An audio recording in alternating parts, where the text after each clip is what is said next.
1971 दिल्ली की एक शांत रात।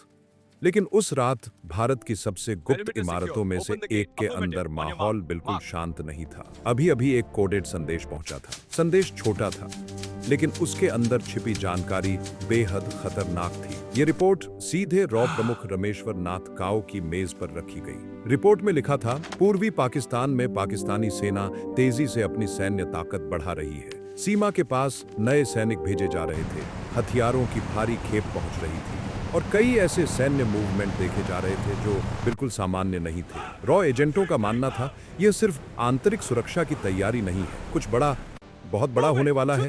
दिल्ली में तुरंत अलर्ट बढ़ा दिया गया। कुछ ही देर में यह रिपोर्ट प्रधानमंत्री इंदिरा गांधी के सबसे करीबी सलाहकारों तक पहुंच गई।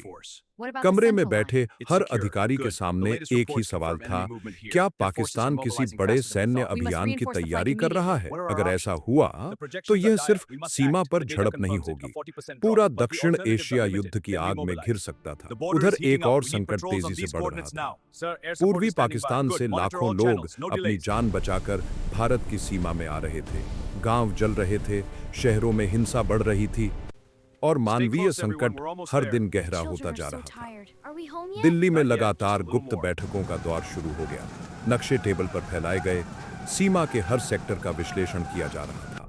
लेकिन सबसे बड़ा सवाल अब भी वही था, क्या यह सिर्फ सैन्य तैयारी थी या आने वाले युद्ध की उलटी गिनती शुरू हो चुकी थी? क्योंकि अगर यह खुफिया संकेत सच साबित हुआ तो बहुत जल्द इतिहास का एक सबसे बड़ा युद्ध शुरू होने वाला था।